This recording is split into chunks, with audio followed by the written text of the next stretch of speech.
आपको सभी को सूचित किया जाता है ये यहाँ पर धारा 100% रखेंगे,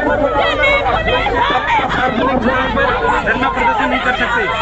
ಒಡಿಸಾದ ಬಾಲಾಸೂರ್ ಫಕೀರ್ ಮೋಹನ್ ಸ್ವಾಯತ್ತತಾ ಕಾಲೇಜಿನ ವಿದ್ಯಾರ್ಥಿನಿ ಸೌಮ್ಯಶ್ರೀ ಬಿಸಿ ರವರ ದುರಂತ ಸಾವನ್ನು ಖಂಡಿಸಿ ದೆಹಲಿಯ ಒಡಿಶಾ ಭವನದಲ್ಲಿ ಎಐಡಿಎಸ್ಒ ವಿದ್ಯಾರ್ಥಿ ಸಂಘಟನೆ ಮತ್ತು ಅಖಿಲ ಭಾರತ ಮಹಿಳಾ ಸಾಂಸ್ಕೃತಿಕ ಸಂಘಟನೆಯ ದೆಹಲಿ ರಾಜ್ಯ ಸಮಿತಿಯಿಂದ ಪ್ರತಿಭಟನಾ ಪ್ರದರ್ಶನ ನಡೆಯಿತು.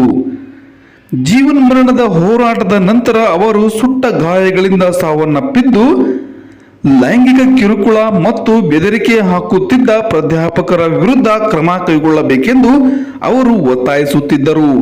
ಆದರೆ ಕಾಲೇಜು ಆಡಳಿತವು ಅವರ ಪದೇ ಪದೇ ದೂರುಗಳನ್ನು ನೀಡಿದರೂ ಅವರನ್ನು ನಿರ್ಲಕ್ಷಿಸಿದೆ. ಈ ಘಟನೆಯು ಬಿಜೆಪಿ ಆಡಳಿತದ ರಾಜ್ಯದಲ್ಲಿ ಮಹಿಳೆಯರ ಮೇಲೆ ನಡೆದ ಮತ್ತೊಂದು ಭೀಕರ ದೌರ್ಜನ್ಯವಾಗಿದ್ದು, ಇದು ಇಡೀ ರಾಷ್ಟ್ರವನ್ನು ಆಘಾತ ಮತ್ತು ನಾಚಿಕೆಗೀಡು ಮಾಡಿದೆ.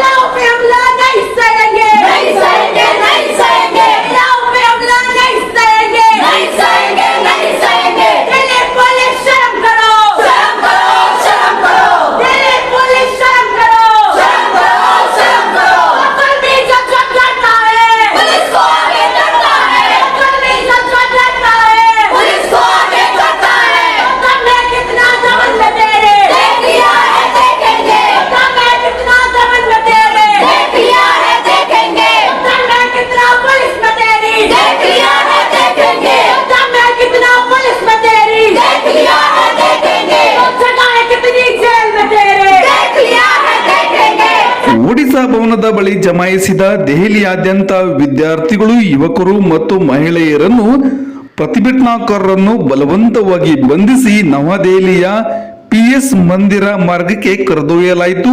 ಪ್ರತಿಭಟನಾಕಾರರು ಶಾಂತಿಯುತ ಪ್ರತಿಭಟನೆ ನಡೆಸಲು ಪ್ರಯತ್ನಿಸುತ್ತಿದ್ದರು, ಆದರೆ ಪೊಲೀಸರು ಬಲವಂತವಾಗಿ ಅಲ್ಲಿಂದ ತೆರಳಲು ಮುಂದಾದರು.